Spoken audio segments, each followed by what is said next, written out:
Amis si chers, mes frères bien-aimés, vous savez que j'achève aujourd'hui ce périple dans votre pays, après 10 jours de présence parmi vous, et c'était une très grande joie pour moi que de découvrir votre terre, cette terre si accueillante. Et je voudrais saluer tout de suite votre générosité, votre bonté, votre bienveillance. Ce ne sont pas des mots pour moi. J'ai, d'une manière palpable, touché votre bonté. Cette bonté qui vient du Christ et qui irrigue notre propre vie. Continuez votre chemin dans la grande fidélité à Jésus, bien sûr, parce que Jésus, vous le savez, il nous a donné la vie, puis il nous attend après la mort, donc il ne faut absolument pas lâcher sa main, et faites-le connaître autour de vous, même si vous rencontrez quelques adversités, ne vous inquiétez pas, l'essentiel n'est pas de dire la vérité, mais c'est évidemment qu'elle passe dans les cœurs, et je suis sûr que vous trouverez les chemins qu'il faut pour pouvoir atteindre chaque personne que vous rencontrez. On m'a demandé ce matin de vous parler de la sainteté. Alors je le fais avec beaucoup de joie, même si je ne suis pas saint. Mais que voulez-vous, si on devait annoncer simplement ce que nous vivons, ce serait très difficile. Je ne peux donc pas partir de mon expérience. Vous le comprenez bien, et c'est pourquoi je vais vous raconter, aujourd'hui, c'est le choix que j'ai fait, la vie d'un homme qui nous fera parfaitement comprendre ce qu'est la sainteté. Même si chacun d'entre nous, nous avons un profil de sainteté différent, une mission différente, une manière de regarder la vie de l'Église, qui nous est propre. Nous ne vivons pas tous dans le même état de vie, et cependant il y a des traits communs qui appartiennent à la sainteté, qui peuvent bien sûr irriguer notre propre chemin de vie. Que ce soit donc d'abord bien clair entre nous, le plus grand saint que la terre ait connu et connaîtra, si je puis m'exprimer ainsi, c'est le Christ. C'est lui notre grand modèle. Et en le regardant vivre, en le regardant s'exprimer, en le regardant assumer son parcours humain, mort comprise, nous comprenons ce qu'est un homme saint selon le cœur de Dieu. Vous allez me dire, il est Dieu. Oui, mais il est parfaitement homme. Il a épousé notre condition. Et en le regardant vivre, eh bien, nous comprenons ce que nous devons devenir. Maintenant, si vous regardez le dictionnaire, de temps en temps, c'est bon de regarder le dictionnaire, ce qui est une très bonne chose, vous trouverez au mot sainteté cette définition que les gens que nous interrogerions dans la rue pourraient nous donner. Et c'est toujours, je le redis, important de considérer ce que l'opinion pense de telle ou telle réalité. Voici la définition. Le saint est quelqu'un qui recherche la perfection. Bon, très bien. Cependant, cette définition est un peu large, trop large, et disons-le tout de suite, qui nécessite quelques précisions, car l'idée de perfection peut nous jouer de sales tours. Quand on pense aux perfectionnistes, et vous en avez sans doute dans vos familles, puis peut-être que parmi vous, il y en a, eh bien, nous voyons que parfois ils empoisonnent la vie des autres avec leurs exigences. Et même les vertueux, vous savez, ceux qui se conduisent extrêmement droitement, apparemment parfaits, qui passent leur temps à observer les faits et gestes des autres, vous voyez, ils ne sont plus très vertueux, à les mesurer, et quelquefois, quand on voit qu'ils s'autocentrent jusqu'à ne plus être capables de la moindre audace, de peur de sortir des clous, eh bien, nous voyons là que ce perfectionnisme est dangereux. Disons-le tout de suite, la sainteté, c'est la perfection, oui, mais de l'amour.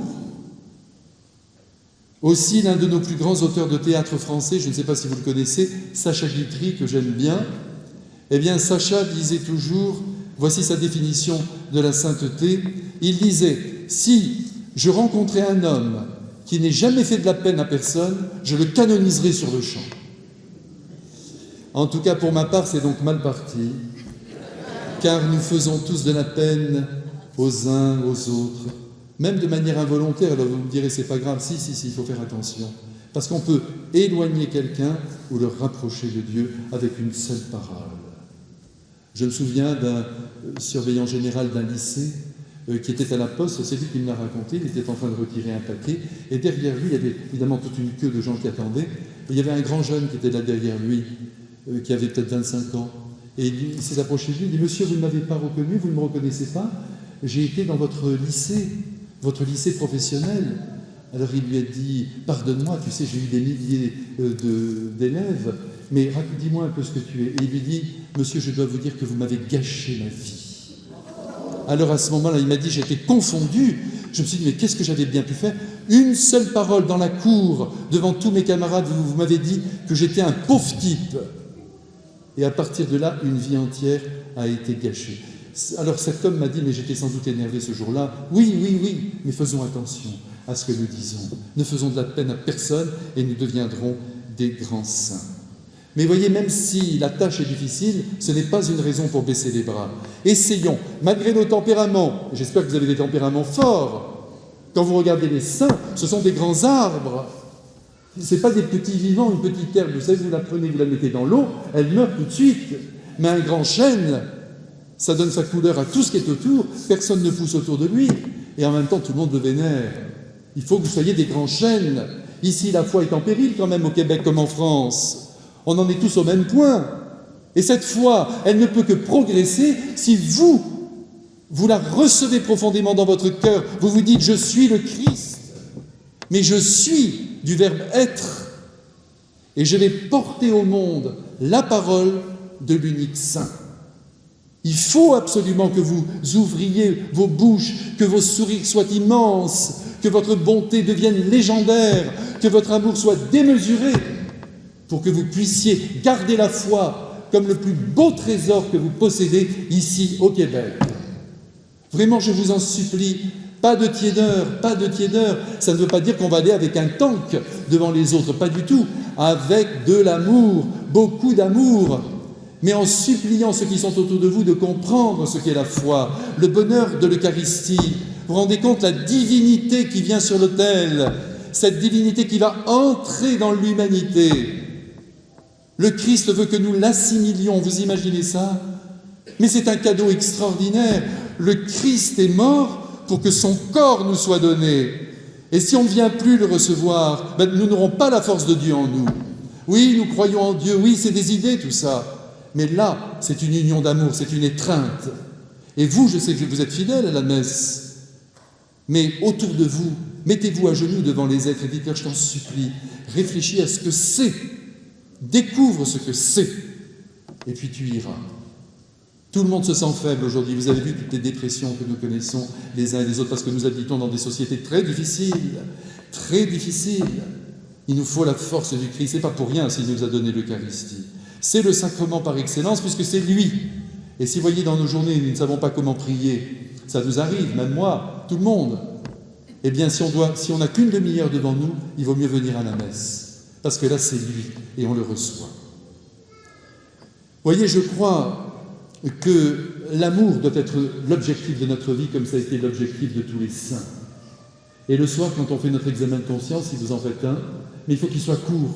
Nous n'avons qu'une chose à nous demander, ai-je aimé suffisamment toutes les personnes que j'ai rencontrées? Est-ce que j'ai grandi dans ma densité d'amour à l'égard de Dieu et des autres, de telle ou telle personne que je ne supporte pas? Est-ce que j'ai essayé d'aller plus loin dans l'amour? Et ce n'est pas de l'hypocrisie, c'est une volonté du cœur. Est-ce que j'ai tout fait pour valoriser telle ou telle personne? Suis-je entré en rivalité avec une autre parce que, je l'avoue, je suis un peu jaloux? Voilà les questions qu'il faut qu'on se pose.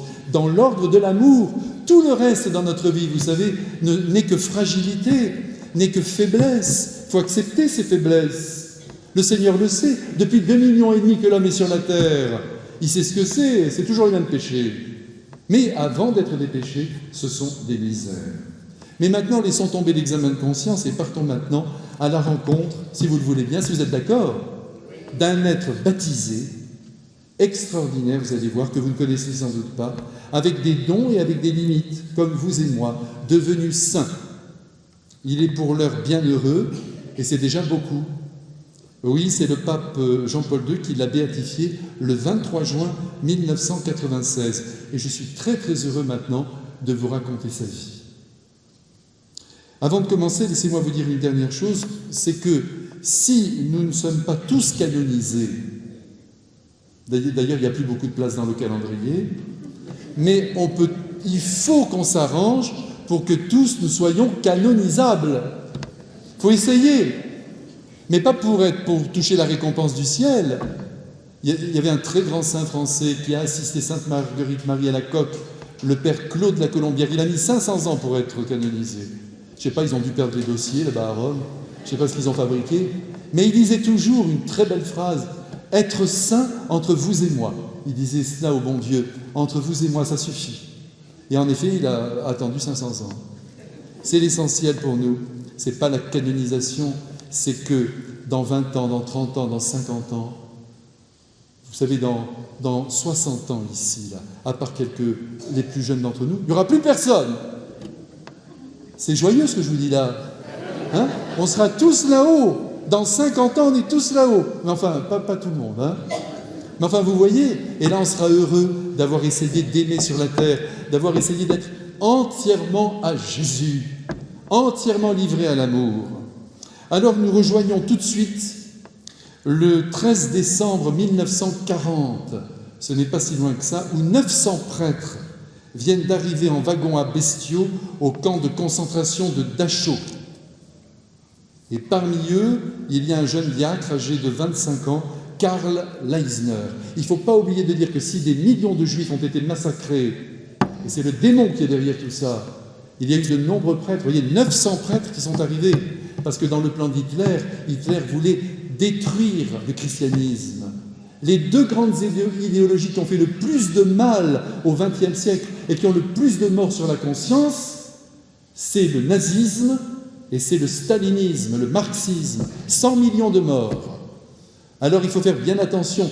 Il y a nos frères juifs que j'aime, puisqu'ils appartiennent à la famille du Christ et de Marie et des apôtres. Et puis il y a tous ces prêtres qui ont été martyrisés, tous ces chrétiens qui ont été arrêtés parce qu'ils se sont opposés à des régimes épouvantables. En vérité, maintenant, Karl Leisner, qui est arrivé à Dachau, ne s'appelle plus Karl. Il est le numéro 22356 que l'on a évidemment tatoué sur son bras. Il loge dans le baraquement 28, pièce 1. Alors, qu'est-ce qu'il a fait pour en arriver là? Eh bien, nous allons le découvrir tout de suite ensemble. Il est né le 28 février 1915, dans une petite ville médiévale située en Allemagne, non loin de la frontière des Pays-Bas. Cette ville s'appelle Ress. Le pays est en guerre, les épreuves sont pour tous, et la famille Leisner, ses parents, n'est pas épargnée. Son père est blessé au combat, c'est la Première Guerre mondiale. Avec son épouse, ils doivent alors déménager pour la Bavière, mais ils gardent une grande paix intérieure, car la foi catholique qui les étreint détruit sur son passage toutes les inquiétudes et toutes les angoisses. Quand on a des inquiétudes et des angoisses, il n'y a pas grand-chose à faire. Il faut essayer de faire taire en nous ce qui se passe et en même temps se soulever au-dessus du temps et penser à Jésus et Marie qui portent avec nous ce qui nous blesse. La vie triomphe donc comme il se doit dans le cœur croyant. Quand nous sommes sans force, peut-être est-ce parce que notre foi n'est pas assez vigoureuse. C'est à chacun, à vous comme à moi, de s'interroger. Karl sera le premier d'une famille de 5 enfants. À la fin de la guerre de 14-18, ils habiteront la belle et harmonieuse ville de Clèves, où se déroulera toute l'adolescence de Karl. Et comme tout commence par des exemples, et que l'on ne résiste pas à l'influence du bien quand il prend le visage de l'idéal, l'aumônier de son lycée, l'abbé Walter Winenberg, un prêtre tout à fait extraordinaire, le marquera profondément jusqu'à l'engager dans le déploiement de sa véritable nature. Et vous savez ce que c'est que sa nature? Eh bien, c'est une nature de bout en train, de meneur de jeunes, d'organisateur. Ce prêtre exceptionnel est très intelligent et il a l'art d'entraîner ses élèves au programme. Et vous allez voir qu'il a imaginé, vous allez voir ce programme, rencontres, formation du corps et de l'esprit, randonnée, théâtre, forte éducation religieuse, il y a tout ce qu'il faut. Toute la vie est là. Et ce prêtre veut en faire des hommes. C'est ce qu'il dit, des hommes et des apôtres. Et il leur prêche la nécessité d'imprégner de qualité et d'évangile toute la réalité sociale. Vous savez que c'est ça votre rôle. Nous, les prêtres, nous sommes là pour donner les sacrements, pour semer aussi l'amour et la joie. Ça, c'est certain. On prend de notre cœur comme ça, et puis on jette sur la terre. Mais vous, là où vous êtes, avec vos amis, vos parents, mais c'est extraordinaire, le bien que vous pouvez faire. C'est vous qui pouvez ramener toutes les brebis qui sont aimées de Dieu, ces petites brebis égarées. Il y a tellement de brebis égarées qu'on se demande, quand Jésus part en chercher une, on se demande, mais les 99 autres, elles sont dehors maintenant. Il n'y en a plus qu'une dedans. Alors il faut y aller. Alors je compte sur vous. Que des laïcs, vous voyez, je vous le dis avec tout mon cœur, que des baptisés aident les prêtres, c'est extraordinaire. Et c'est bien si vous avez le temps de le faire, si votre retraite vous le permet, si vous voulez vous engager pour l'Église. Mais votre première mission, c'est auprès de vos familles, auprès de toutes les personnes que vous rencontrez, d'être leur ami et de les aider à rejoindre les bras du Père. Ça, c'est votre mission. Dans votre milieu professionnel, parmi vos amis, je le redis, c'est essentiel. Et j'espère qu'au moins, il restera cela de ce que je vous dis aujourd'hui. Voilà, donc cet abbé veut faire de ces jeunes des apôtres, des hommes, et il leur prêche, bien sûr, l'Évangile en leur disant « c'est ça votre programme ». Alors il a créé 2 mouvements de jeunesse qui ont marqué le catholicisme allemand et qui répondaient au nom de sources vives. Vous voyez, il faut créer des choses dans la vie. Et puis un autre mouvement, les oiseaux migrateurs, des jolis noms. Migrateurs, vous voyez ce que je veux dire ? Faut y aller, faut y aller. Et ces 2 mouvements seront d'ailleurs interdits par les nazis en 1933. Ils voient le danger.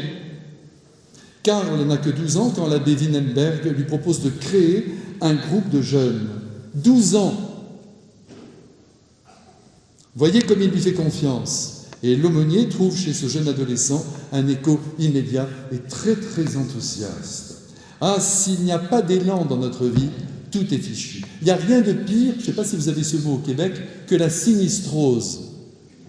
C'est sinistre. On est là, oh, la vie est un poids, on se plaint tout le temps, on n'est jamais content, on gémit. Mais qu'est-ce que c'est que cette vie ? On est vivant. On a le temps d'aller sous la dalle et au ciel. S'il nous reste quelques années devant nous, mais il faut en profiter. Beaucoup d'élan, beaucoup d'enthousiasme, beaucoup d'entrain, beaucoup de joie. Prenez la décision avec moi. Moi, je la prends tous les matins. Vous trouvez que je manque d'énergie ? Bon, eh bien, tous les matins, je me dis, quand je me lève, le premier mot que je prononce, c'est volontiers. Je veux vivre volontiers. Ah, je salue Jésus et Marie, bien sûr, tout de suite, mais après, allez, on y va, même si on a mal ici ou là. Alors, ils ne sont qu'une douzaine de membres dans ce fameux petit groupe que crée Karl, et ils seront 150 quelques années plus tard. Alors, c'est un jeune animateur, vous savez, avec beaucoup de talent, et il s'occupe de toute cette jeunesse, donc, durant toute son adolescence. Et ce qui frappe quand on le rencontre, c'est d'abord sa joie, son sourire qui émaille sa présence. Mais la joie, c'est nécessaire. C'est Nietzsche qui avait dit « si tous les chrétiens avaient une tête de ressuscité, on croirait ». Et c'est vrai, il faut avoir une tête de ressuscité, on est là, haha. Mais ce n'est pas une joie feinte, c'est une joie profonde, mais qui éclate quand même à l'extérieur. Sinon, c'est impossible. D'ailleurs, à ce sujet, donc j'avais l'intention de vous parler 30 minutes, mais je crois que ça va durer davantage. C'est pas grave, vous êtes bien installés. Vous avez une belle église, vraiment. Mon père, bravo. C'est il est là, le père ? Oui, il est là. C'est parfait, parfait. Écoutez, parce qu'on a besoin de prier dans la beauté, et là, c'est la beauté. Alors, je voulais vous dire, si aux gens qui n'ont plus la foi, ou qui vous disent tout ça, c'est pas important, vous leur dites, je suis croyant, pratiquant, ils vous disent très bien, si ça te va bien, on est content pour toi. Nous, on n'en éprouve pas le besoin. Mais si vous leur dites, tu sais, j'ai quelque chose à te dire, j'aime le Christ. Alors là, ils ouvrent les yeux comme ça. Mais comment t'aimes le Christ ? Et là, ça commence, les questions. Ben oui, je vais t'expliquer. Et là, vous expliquez tout ce que vous vivez. Mais si vous dites croyant, pratiquant, vous voyez, vous appartenez encore à un groupe, à un petit groupe, les catholiques, et voilà. Non, j'aime le Christ. Si tu savais, il est merveilleux, là. Ça fait où ils en sont. Donc, je compte sur vous, vous voyez, pour être fin, et pour essayer de dire votre amour pour Jésus. Ce sourire de Karl, j'ai pas de photo malheureusement, mais vous regarderez sur Internet, il est beau ce garçon, il a un beau sourire, il est là, il aime le Christ, il aime la vie, vous allez le voir. En 1930, à l'âge de 15 ans, il notera dans son journal ses résolutions énergiques. Écoutez-le, à 15 ans, pas de pensée indigne, vulgaire, de l'honnêteté, de la politesse, pas d'emportement. Très important tout ça. Même pour la jeunesse actuelle. Souvent, même nous les prêtres, on dit on va parler un peu n'importe comment, comme ça on va se rapprocher de la jeunesse. Ben, c'est nous qui descendons avec eux. Don Bosco disait toujours, sois plus haut au contraire, mais avec tout ton amour pour qu'ils aient envie de monter. Mais si on parle vulgairement, c'est très mauvais. Le langage, c'est essentiel. Et vous, vous parlez un français absolument magnifique. Je me suis régalé pendant 10 jours. Alors, voyez ce qu'il écrit, c'est de l'honnêteté. Je dois fuir, tout laisser aller. Voilà ce qu'il dit. Vous voyez, il se met un peu la pression. Et commencer ma journée avec courage et piété. Et il ajoute, pas de vantardise, pas de bavardage, davantage d'actions secourables. Quel programme à 15 ans. Il faut que je rapporte, je le cite, toute chose au Christ, que je lise aussi la Bible et que j'offre de l'amour à tout être humain. Au diable l'égoïsme vorace, c'est-à-dire le péché, réfléchir calmement, puis agir avec audace. Vous sentez cette nature. Mais je suis sûr que parmi vous, beaucoup lui ressemblent. Et finalement, si, je ne dis pas si on se fait violence, je n'aime pas ce terme, mais si vraiment on se dépasse, eh bien on est capable d'aller dans ce sens et être joyeux. Mais si tout nous pèse, on s'en sortira jamais. Oui, aujourd'hui j'ai encore ça. Oui, il faut encore que je mette la poêle avec les 2 œufs dedans. Il y en a marre de tout. Alors, on ne s'en sort pas. Au contraire, prenez les 2 œufs. Oh, vous vous régalez. Il le faut absolument. C'est beau la vie quotidienne. Quand on va être près de mourir, là, 8 jours avant, si jamais on est malade et qu'on sent que ça vient, vous allez voir comment on va regretter le temps perdu. Tout notre temps sur nos canapés. Je suis un ennemi des canapés. Bon, le soir, c'est sympathique. Mais si on y reste toute la journée, on est perdu. Karl poursuit donc ses études et continue d'assumer avec beaucoup de vigueur ses responsabilités auprès des jeunes. Alors il va créer de nouveaux groupes, il va organiser des camps, il va apprendre la guitare, le piano, il va s'intéresser à la vie culturelle, au théâtre, à la musique, au chant sacré, à la littérature. Quand on est avec le Christ, on n'a pas à faire simplement de la théologie. La théologie, c'est regarder le monde avec les yeux de Dieu, c'est ça. Mais ce monde, il faut en profiter. Il y a des petits plaisirs qui, à la longue, créent de grandes joies. Puis quand vous avez un grand don, mais c'est merveilleux. Vous avez une passion, mais il faut la vivre. Jésus ne vous empêche pas. Vous avez une grande liberté de vie. Regardez, tout à l'heure, j'écoutais Pierre, là, qui faisait chanter votre chantre. Mais c'est merveilleux quand on a une voix comme ça. Il n'y est pour rien. Mais j'espère qu'il va la cultiver. Oui, je crois qu'il m'a dit oui, là-bas. Hein ? Donc, vous voyez, mais vous aussi, vous avez des passions, vous avez des dons. Aimez la vie. Je voudrais bien d'ailleurs que vous applaudissiez la vie.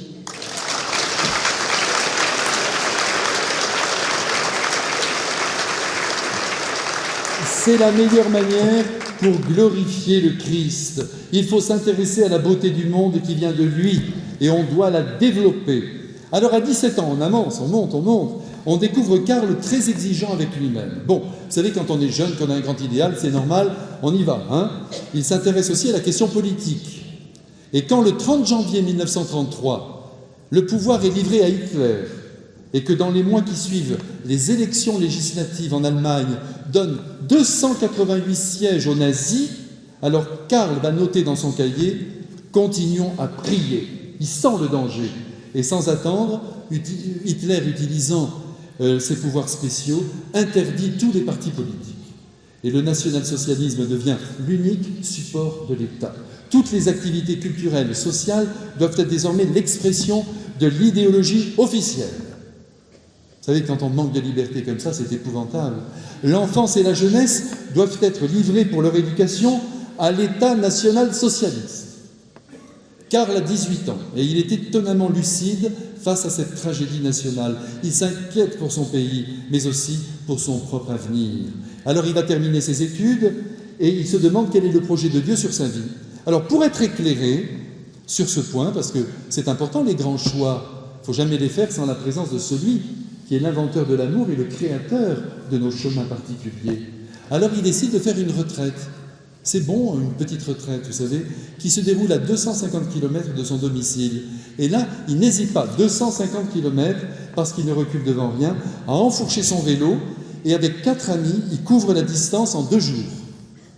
Ah non, mais il a des jambes, hein.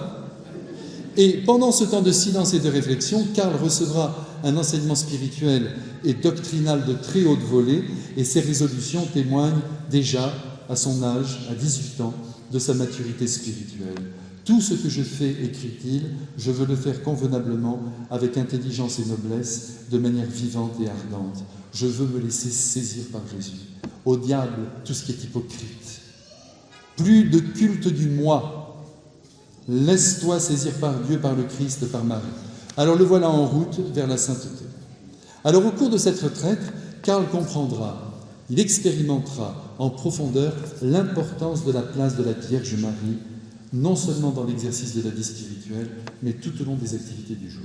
Alors ça, je suis très content de vous le dire, parce que Marie, ce n'est pas une question de sensibilité. J'aime Marie, moi je préfère le Christ. Marie nous a été donnée par Jésus au pied de la croix. Il n'a pas réglé là une affaire familiale. Il avait invité Jean, quelques années auparavant, son Jean, son préféré, Il l'avait invité à quitter sa mère. Quand il lui a dit « Voici ta mère », il ne lui a pas redonné une nouvelle mère. Il faut comprendre, il faut aller plus loin.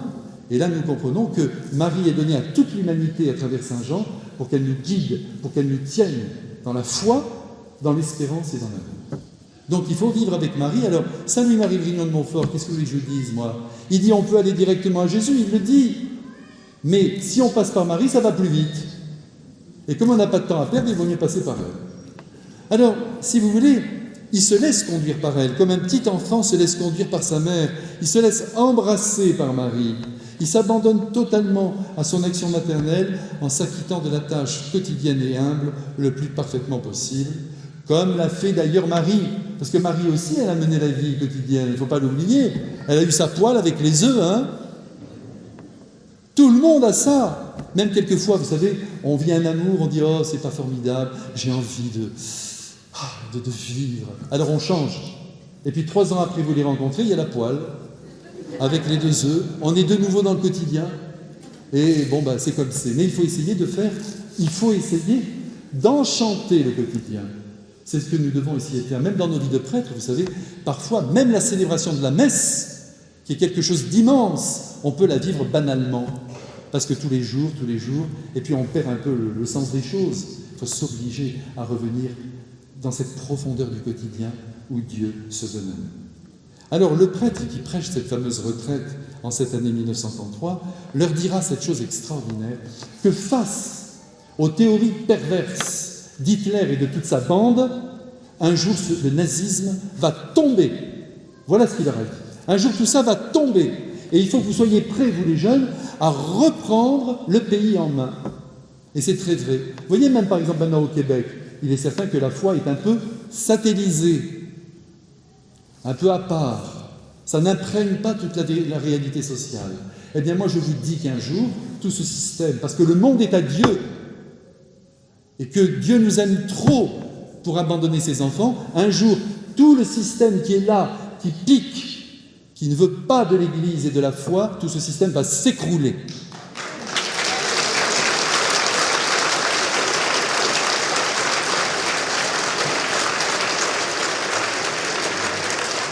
Alors, et comme ce régime, donc, comme vous venez de le dire avec moi, n'est pas éternel, eh bien c'est vous, et en particulier les jeunes qui êtes ici, parce que nous, nos vies sont déjà un peu avancées, bien qu'on ait toujours 25 ans, eh bien c'est vous qui allez reprendre les choses, et c'est vous qui allez donner la bonne direction. Qu'il y ait eu peut-être par le passé, je ne connais pas assez votre pays, des erreurs de notre part. Bon, mais qui n'en fait pas? Mais ce qui compte, c'est la foi. La foi que nous répandons dans les cœurs, parce que les hommes ne vont pas dans le néant. Ils ont été créés et ils retournent dans les bras du Père. Et il faut que vous aidiez votre nation à le comprendre de nouveau. Lorsque Karl... Oui, allez-y, va.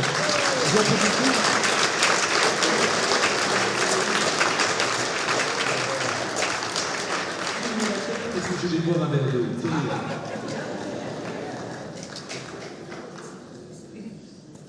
Alors, lorsque Karl regagne sa maison, le cœur rempli d'enthousiasme pour le Christ, eh bien sa route va bien s'éclairer. Il pense bien sûr à la prêtrise. Quand on aime le Christ, il y a beaucoup de jeunes quand même, ils ont un petit peu peur, comme j'ai eu peur moi aussi. Mais en même temps, c'est tellement beau. C'est pas toujours facile d'être prêtre, mais c'est formidable. Alors donc, il pense à ça, il se dit qu'il pourra faire beaucoup de bien. Mais pour le moment, il se dit ce qui compte, c'est le présent. Alors, à son retour à Clèves, dans sa ville, ses idées sont précises. La dureté de cœur des nazis, leur fanatisme, leur dressage idéologique qu'ils entendent infliger à toute la jeunesse, il n'en veut pas pour lui. « Je n'en suis pas moins allemand », écrit-il dans son journal. « J'aime ma patrie et mon pays natal. Cependant, en tout premier lieu, je suis catholique. » Voyez, il faut faire très très attention quand on parle du monde nazi, de ne pas l'assimiler à l'ensemble de la nation allemande. Car il y a eu beaucoup d'Allemands qui se sont rebellés contre lui, et Karl en est un, contre ce fameux Hitler. Alors évidemment, il se sent allemand jusqu'au bout des ongles, comme je vous l'ai dit, mais en même temps très opposé à cet Hitler qui vraiment conduit sa nation vers la barbarie. Alors il entend quand même essayer avec le Christ, par la prière, mais aussi par son action auprès de la jeunesse, contrecarrer cette action. Alors le 2 juillet 1933, sur ordre des nazis, les organisations catholiques sont fermées et les biens sont confisqués. Au sein de son école, certains professeurs accusent Karl d'être un activiste catholique et ennemi de l'État, parce qu'il n'a pas peur, il dit ce qu'il pense. Et il demande son renvoi. Vous imaginez ce garçon? Alors il est rapidement repéré par les nazis et il est fiché par la Gestapo. Mais il continue malgré tout d'exercer ses responsabilités à l'égard des jeunes, sans mettre en silence son amour pour notre Seigneur Jésus-Christ. Alors Karl est un élève sérieux, et alors comme il est très bon en classe quand même, eh bien on le garde, on ne va pas le renvoyer. Et il n'arrête pas pour autant son combat, en particulier en rejetant la matière obligatoire. Écoutez bien cet intitulé de cette matière, tous les lycées, toutes les facs devaient l'avoir, la science de l'hérédité et des races. Et là, vous voyez où il voulait en venir. Les races inférieures, la race aryenne, la race supérieure. Karl combat cela, comme nous devons combattre en nous tout rejet de l'étranger. C'est toujours difficile, parce qu'avec les étrangers, qu'est-ce qui se passe? Avec ceux qui ne sont pas de chez nous, il y a une discordance dans les usages.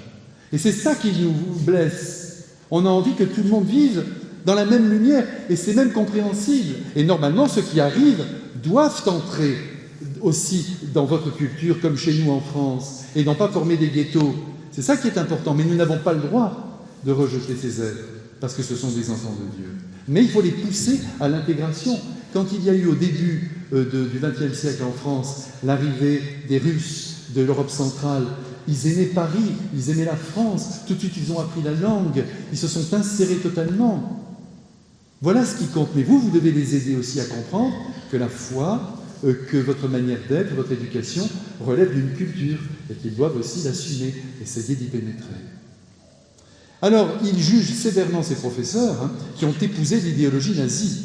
Et malgré tous ses soucis et toutes ses tensions, il se donne à fond dans la préparation de son examen de fin d'études qu'il réussit brillamment, mention bien. Bon, Karl entre alors au collège Saint-Charles-Borromée le 6 mai 1934 à Münster. C'est un collège ecclésiastique qui prépare les jeunes au sacerdoce. Pour lui, c'est clair, il veut être prêtre. Il suivra en même temps les cours à l'université de théologie. Il a 19 ans, il se veut libre, nous l'avons tous bien compris, et il est réellement dans cette Allemagne qui est prisonnière de la barbarie. Il est très sportif, il est bien dans sa peau, il est très mature pour son âge, et donc il fonce. Il croit aussi en Jésus comme il respire. Alors à l'université de théologie de Münster, il étudie avec ardeur, il prie beaucoup. Pour lui, la vie est un défi, et c'est vrai, et il entend le relever. Tout en poursuivant sa formation, il n'abandonne pas ses responsabilités auprès des jeunes. Il est maintenant responsable de tous les jeunes du district de Clèves qui comprend plusieurs cantons.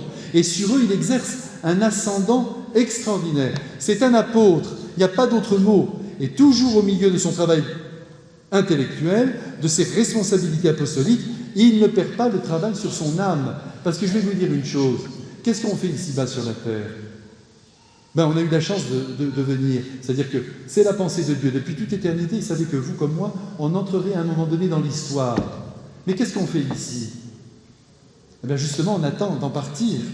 Mais ici, on profite de cette vie que Dieu nous a donnée, et en même temps, on transforme notre âme en Dieu. Voyez, parfois dans votre vie, vous avez un grand désir. Par exemple, vous voulez avoir une profession dans telle ville. Vous visez telle ambition humaine, ce qui n'est pas mauvais, et vous voyez que ça ne vient pas. Et pourtant, vous priez. Alors vous dites, Dieu n'est pas là, ou alors, c'est pas la peine d'insister. Eh bien, faites bien attention, parce que Dieu travaille sur deux plans.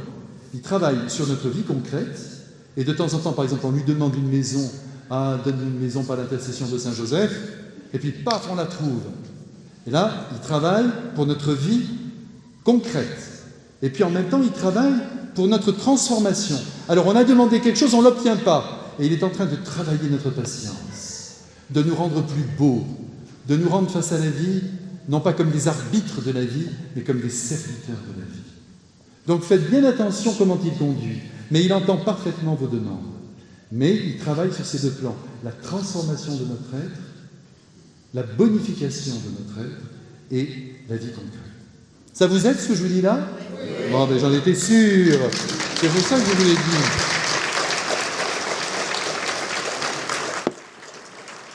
Encore 2 heures et nous aurons fini. Alors, le 14 juin 1934, il y a une grande manifestation de fidélité à Hitler qui est organisée dans sa ville, à Münster. Et Karl fait cette prière, « Seigneur, aie pitié de mon pauvre peuple qui est niais ». Un groupe de catholiques allemands plaide le ralliement aux nazis. Vous voyez, il y avait même des catholiques qui étaient favorables, il faut dire ce qui est. Et quelques étudiants affirment aussi leur opposition. Alors Karl est en danger. Il se sent sous haute surveillance. Pourtant, il est tout jeune. Mais les nazis ne transigent pas. Et il continue plus que jamais d'être vrai sous le regard du Christ. Il ne faut jamais s'occuper de l'opinion. Qu'est-ce qu'on pense de moi? Parce que là, vous perdez de l'énergie. Ce qui compte, c'est ce que Jésus pense de vous. Et vous savez qu'un jour, Louis-Marie Grignon de Montfort,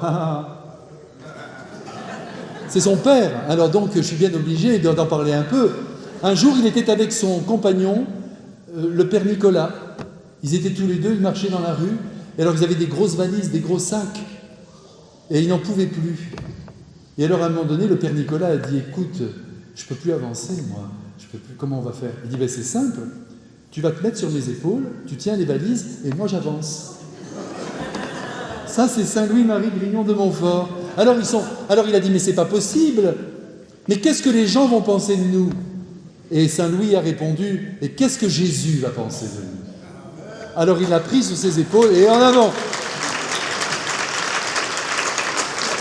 Alors, ces activités, pour revenir à Karl, se développent. Figurez-vous qu'il va devenir le responsable de toute la jeunesse de toute sa région. Il y a 12 000 jeunes catholiques adolescents sous sa responsabilité.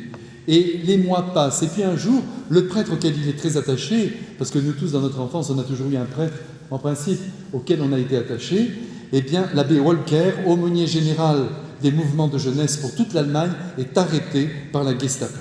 Alors là, Karl est bouleversé, et quelques jours plus tard, il apprend que l'un des chefs de la jeunesse catholique a été incarcéré dans une prison à Berlin. Et alors il écrit dans son journal « Maudit soit la contrainte des esprits, Seigneur, aie pitié de ton peuple. » Et puis Karl rejoint alors la ville de Fribourg, où il va poursuivre ses études théologiques, car il était prévu dans le cursus des études de théologie d'aller dans un autre endroit, de suivre 2 semestres d'études dans une autre université. Alors il loge alors chez l'habitant, dans une famille profondément catholique. Et alors l'aînée de cette famille, Élisabeth, il faut toujours qu'il y ait quelqu'un qui arrive, là, toujours une belle créature. Alors Élisabeth va bouleverser son cœur. Et tout au long des mois à venir, il va garder en lui ce questionnement lancinant. L'amour humain est une belle voie. Est-ce que je dois devenir prêtre ou fonder une famille? Alors qu'il est déjà dans l'université de théologie. Ce sont des questions tout à fait légitimes.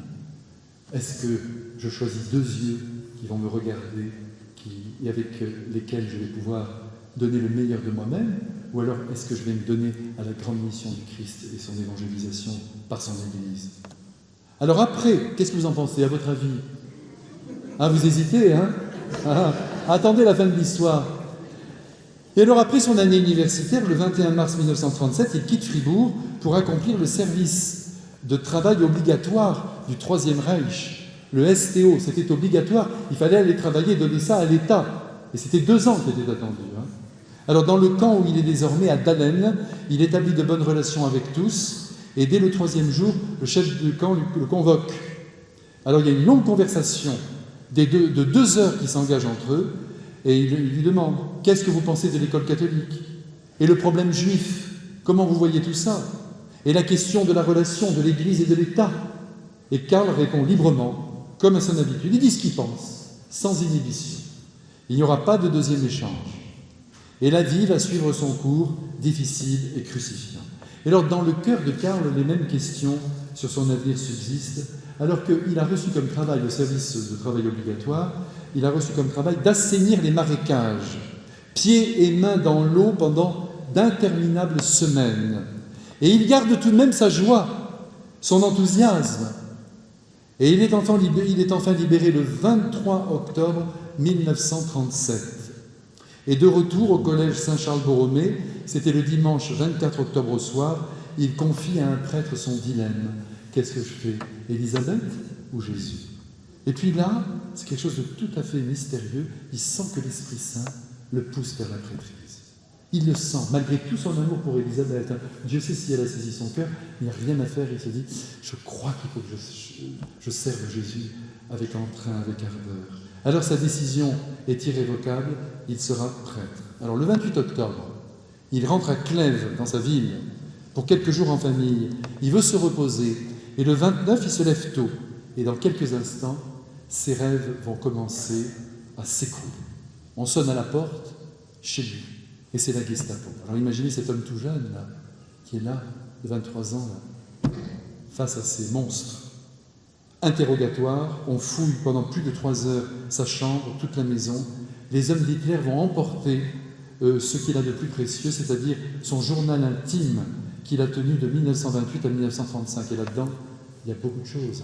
Toute sa pensée sur le régime, tout son élan pour le Christ. Je vous ai dit, Hitler veut tuer le christianisme. C'est lui qui est Dieu.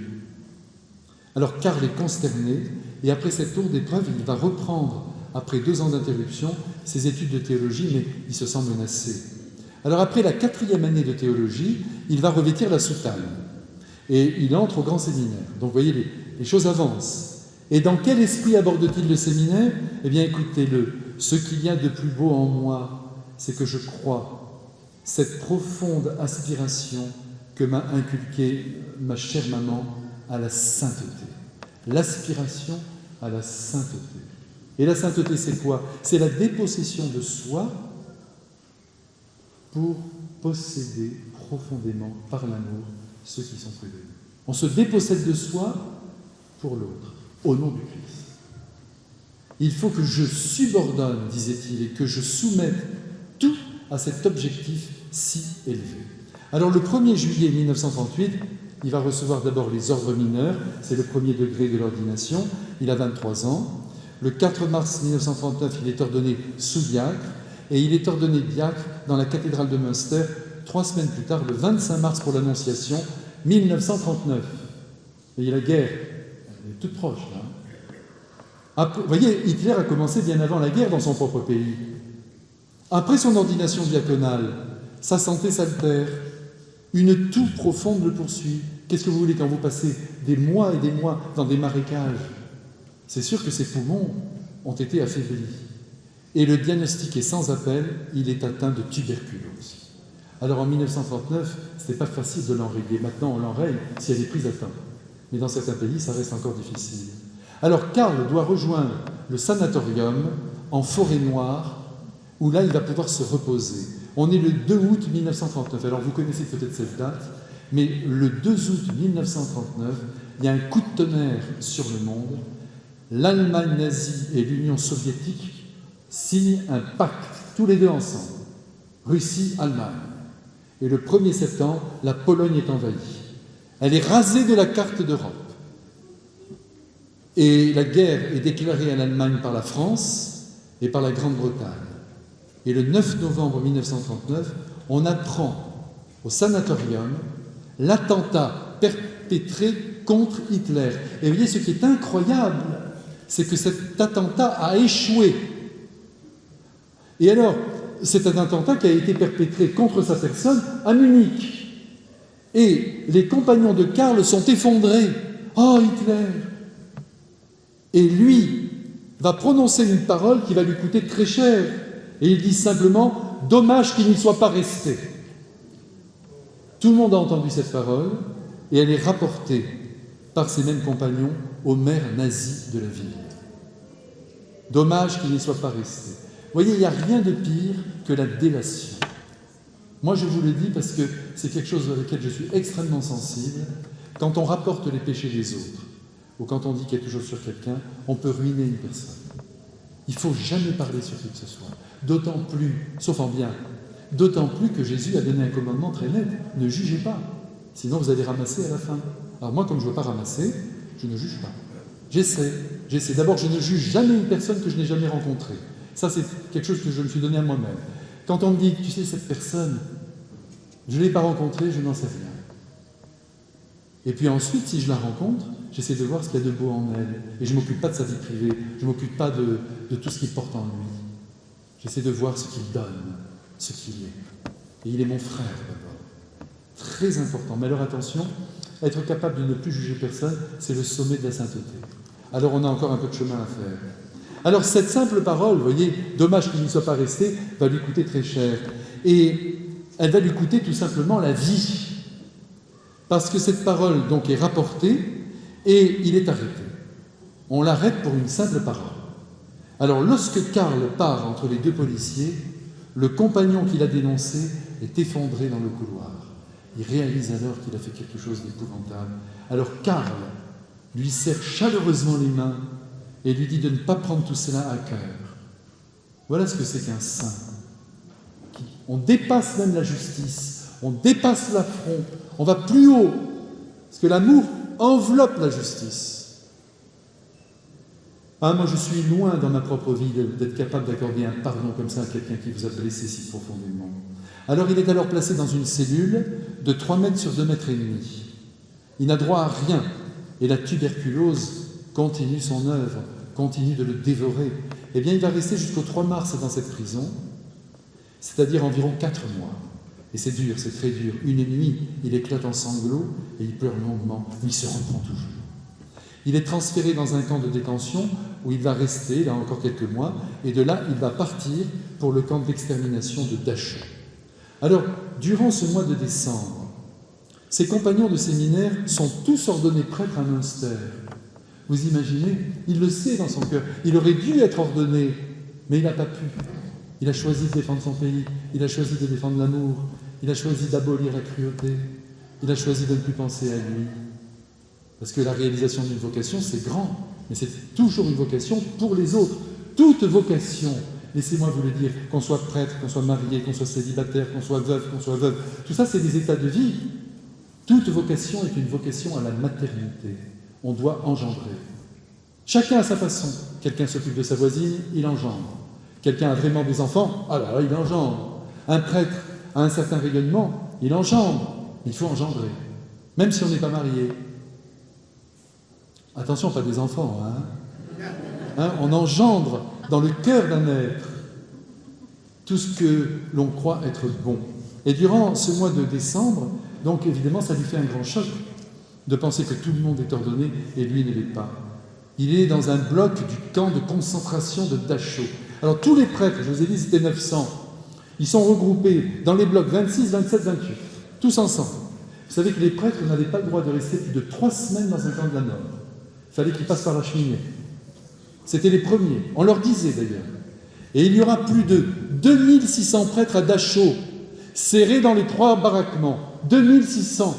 C'est pourquoi, vous voyez, il faut, quand on parle même de cet univers juif extraordinaire qui a payé si cher dans tous les camps de la mort, il ne faut pas oublier de dire qu'il y a beaucoup de chrétiens aussi qui sont morts au milieu d'eux. Karl demeure très uni à Marie, c'est ce qui le tient, il est calme et il est serein. Et puis, en janvier 1941, les prêtres reçoivent enfin l'autorisation de pouvoir célébrer la messe. Vous imaginez? On leur permet. Et c'est pour Karl la grâce des grâces, parce qu'il va pouvoir communier, lui, comme diacre, comme chrétien, comme baptisé, il va pouvoir communier tous les jours. Et en 1942, l'hiver est très rude, le printemps sera pluvieux, et tous les matins, les nazis font durer la pelle sous la pluie. Dehors, très peu couvert, cette pluie pénétrante et froide, c'est une cruauté sadique à l'image de leurs pensées dégénérées. Alors la santé de Karl ne résistera pas, et dans la nuit du 15 mars, un vaisseau sanguin pulmonaire se rompt, provoquant une hémorragie interne. Alors, il est confié, évidemment, admis à ce qu'on appelait l'infirmerie. Il fallait faire très attention, parce que tous ceux qui étaient malades comme ça, on les tuait tout de suite.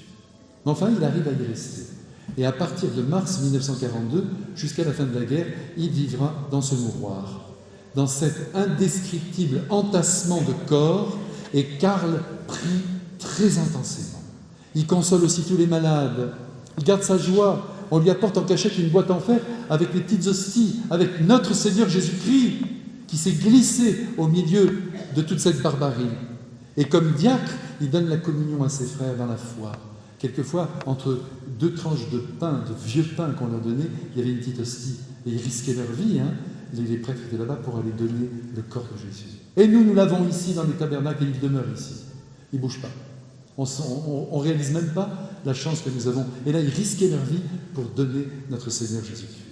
Le 6 septembre 1944, alors là, il se passe un événement formidable, c'est que parmi les déportés, on découvre qu'il y a un évêque, Monseigneur Piguet, l'évêque de Clermont-Ferrand, une petite ville du centre de la France, accusé de collusion avec la résistance française, qui luttait contre les Allemands qui étaient là, contre les nazis. Alors il arrive, cet évêque, comme les autres, avec son vêtement blanc et bleu, vous les imaginez, tous ces déportés, et tout de suite on lui parle de Karl. Vous vous rendez compte, il aurait dû être ordonné, il est là avec nous, il est gravement malade. Alors une rumeur née dans tout le camp, nous avons maintenant un évêque, pourquoi Karl ne serait pas ordonné? Mais ordonné dans le camp de concentration, vous imaginez la difficulté. Alors on en parle à l'évêque, et lui tout de suite, et vous savez, quand on est en situation de pauvreté, on n'a pas le temps de réfléchir, oui, je vais réunir mes confrères. Non. Il a dit oui, on va faire tout ce qu'il faut. Seulement, attention, il faut beaucoup de choses.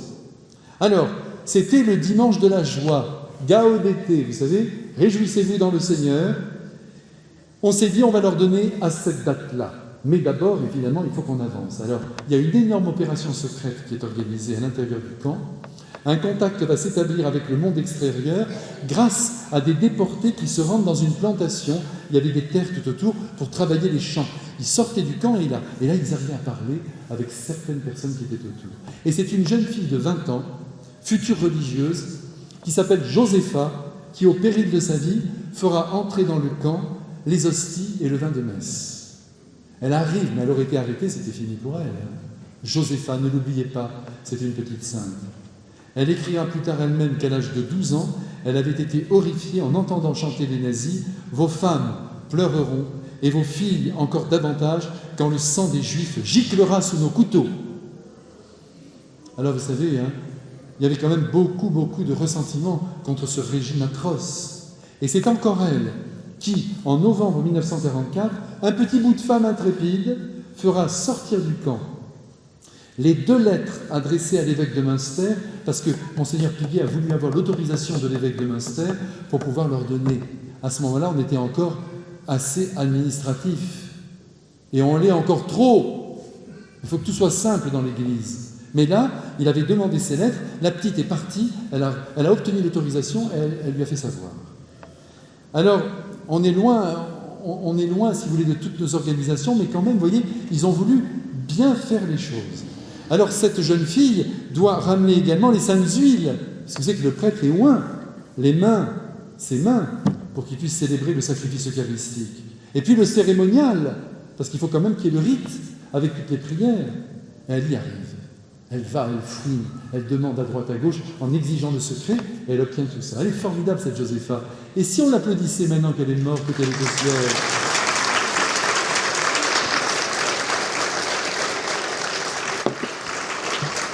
Alors tout le monde va s'y mettre pour que cette ordination soit réussie. Alors vous avez un déporté russe qui va façonner l'anneau épiscopal en laiton. Il réussit à trouver un peu de laiton, il fait l'anneau de l'évêque. Portant l'image gravée, c'est un garçon très artiste, de Notre-Dame de Dachau. J'espère qu'ils ont gardé, je pense qu'ils ont gardé cet anneau que Monseigneur Piguet va porter pour ordonner Karl. De son côté, il y a un prêtre bénédictin, sculpteur aussi, qui va façonner une crosse en bois de chêne, portant l'inscription « Victor Indinculis », victorieux dans les chênes. Tout à fait ça. Il y a un autre prêtre, qui est couturier devant l'Éternel, qui va confectionner les ornements violets de l'évêque et la mitre. C'est pas facile, mais il y arrive, parce que dans la journée, après quand le travail était fini, dans les baraquements, chacun avait un bout de tissu, ils ont fait tout ce qu'ils ont pu pour faire quelque chose de beau. C'est magnifique. C'est pour ça que vous voyez dans nos messes, voyez comme ils ont pris soin de la beauté de la liturgie. C'est important que nos liturgies soient belles, sinon elles ne peuvent pas parler à notre cœur. Il aurait pu dire on se passe de tout ça, uniquement les concepts. Je t'ordonne. Non, il a voulu que l'intégralité de la personne humaine, c'est-à-dire son intelligence, sa volonté, mais aussi sa sensibilité, soit touchée par tout ce qui se passait. C'est pour ça qu'il faut que vous défendiez, mordicus, une belle liturgie. Dès que la liturgie est magnifique, dès que la messe est enthousiasmante, tout le monde vient.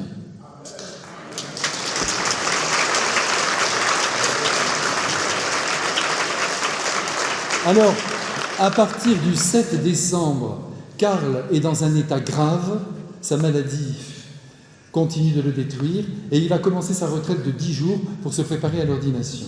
Et au milieu des gémissements des malades et des mourants dans son infirmerie, il se prépare mystérieusement, alors là pour le coup, à devenir le Christ. Il y aura même une répétition générale de la célébration, 2 jours, mais alors, en faisant très attention, il répète, tu te mettras là, l'évêque sera là. Mais ici c'est beau. Et Karl se sent assez de force pour se rendre à la chapelle. Il est heureux, mais il n'en peut plus. Alors, à l'aube du 17 décembre 1944, le matin, l'évêque, sur son habit de déporté, revêt une aube qu'ils ont confectionnée, la chasuble, sa mitre, son anneau, sa crosse. Dans ce lieu d'enfer. Et Karl, aussi, pareil, on lui a préparé une chasuble, une belle chasuble comme je la porte ici, mais une chasuble, non pas la chasuble romaine, cette chasuble gothique comme ça, tout est prêt, on a tout confectionné pour lui. Et c'est le début, et la joie, évidemment, vous vous en doutez, règne dans le bloc des prêtres. Alors le père Pie, son directeur spirituel, qui l'a soutenu chaque jour à Dachau, dira « Il est entré dans le bloc des prêtres, tranquille, et décidé, les traits empreints de joie et de recueillement. » Alors l'évêque et le futur prêtre, revêtus des ornements sur leur habit de misère, sont là, tout le monde est dans la joie, tout le monde rayonne, et les larmes coulent. On entend des sanglots qui sont étouffés. Et à l'extérieur, vous savez ce qu'il y a à l'extérieur? Il y a un déporté juif qui joue du violon pour distraire, et pour que personne ne se rende compte de rien. Les gardiens n'y voient que du feu. La messe commence dans un immense recueillement, et ça commence « Réjouissez-vous sans cesse dans le Seigneur ». Et la messe se déploie. Alors Karl s'agenouille devant l'évêque qui lui impose les mains. Le silence règne, il est prêtre. Et tous les prêtres qui étaient autour, en habit de déportés, sont venus et lui ont imposé les mains. Alors tout de suite après, il n'en peut plus, il est au bord de l'épuisement, il est prêtre pour l'éternité, mais il va regagner l'infirmerie. Alors, mais juste avant, et ça c'est formidable, tout le monde a préparé quelque chose. Et il y a un bloc où il y a les protestants qui sont là. Tous les pasteurs qui ont été arrêtés, eux, ils ont préparé le petit déjeuner. Et alors, ils ont réussi à trouver des biscuits. Et tout le monde est là, tous les prêtres, tout le monde se réjouit. Et puis, vite, on reprend la vie épouvantable du camp.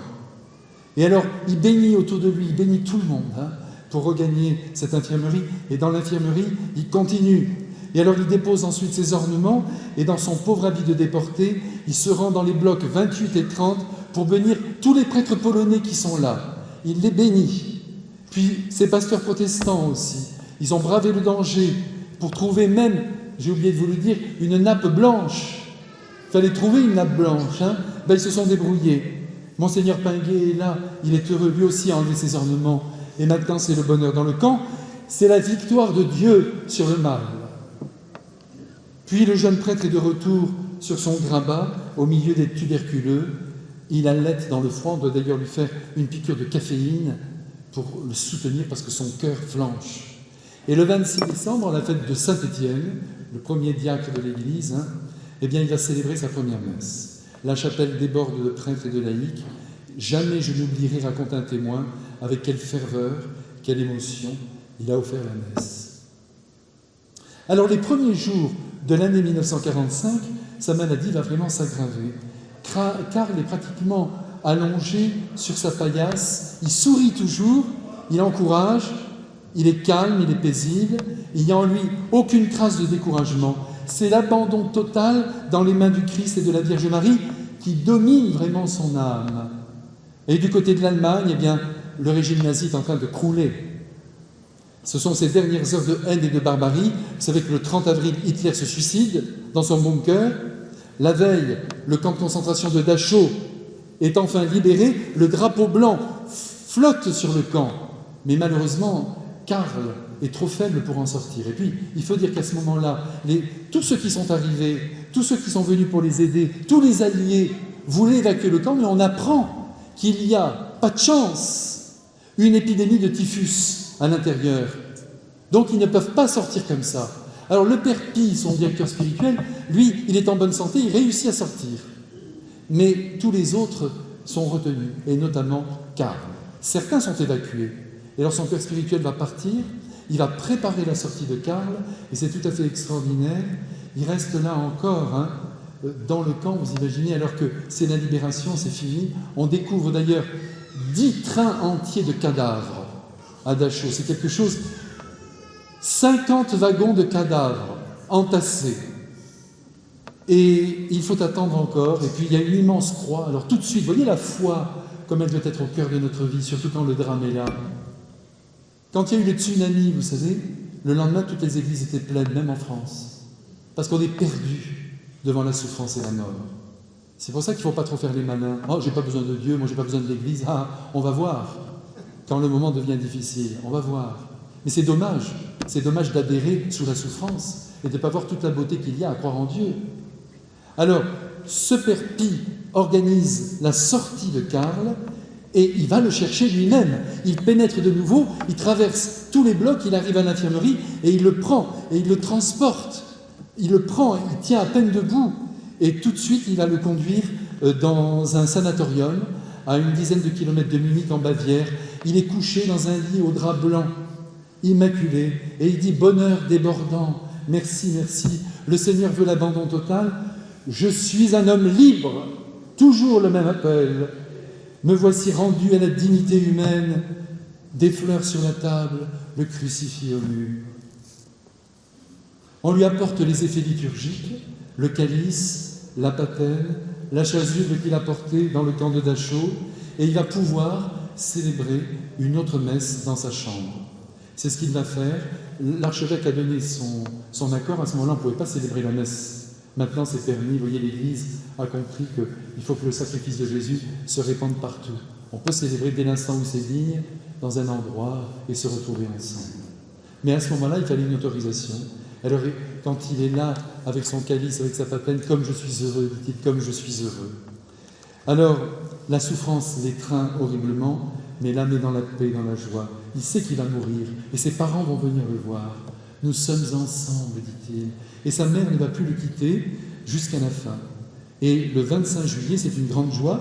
Il a encore la possibilité de célébrer la fête pour Saint-Jacques, dans sa chambre. L'autel est placé dans le couloir, et le lit est tiré en face. C'est de son lit qu'il consacre. C'est un grand moment, et sa maman est là. Et puis, il prononcera ces derniers mots. « Bonne nuit, Dieu éternel et saint, Mère bien-aimée, vous, tous les saints, tous les vivants et les morts, proches et lointains. » Et il ajoute « Bénis aussi au Très-Haut tous mes ennemis. » Il demeure sur chaque cœur qui passe très accueillant, très souriant. Il réconforte ceux qui sont auprès de lui. Il dira à sa mère « Maman, je sais que je vais bientôt mourir, mais je suis heureux. » Et le 12 août, vers 5 heures du matin, le jeune prêtre entre en agonie. Karl est conscient. Le père Pie qui est là, son père spirituel est là. Entre eux, il y a le crucifix et la force de la prière. Karl va quitter la terre. Son ami prêtre lui tient la main.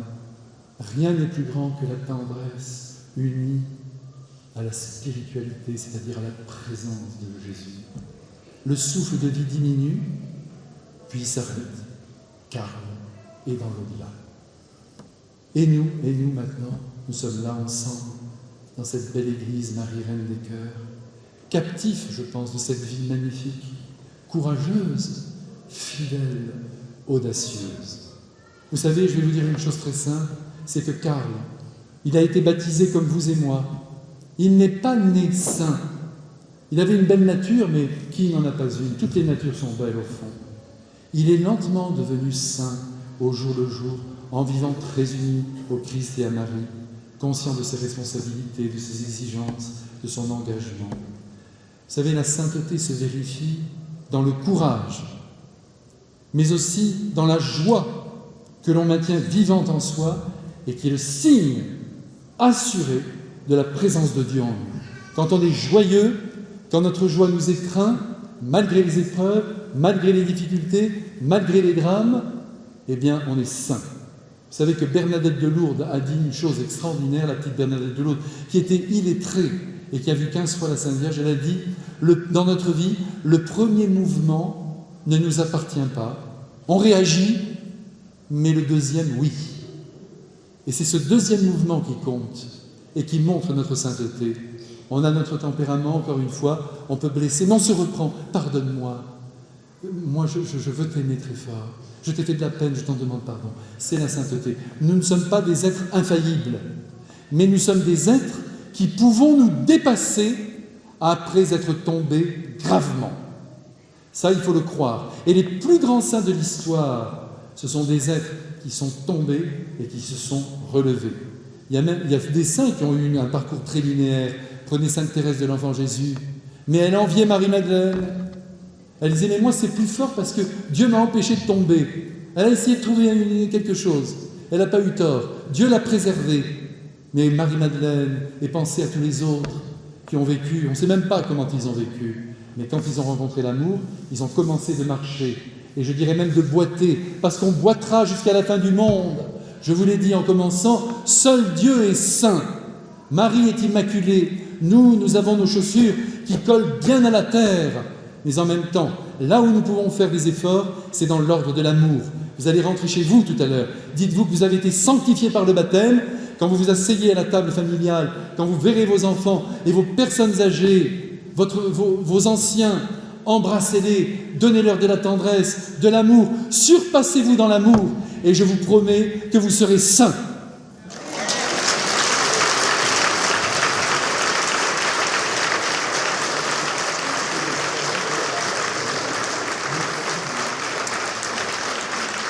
Vous voyez, quel missionnaire, hein? Quel missionnaire,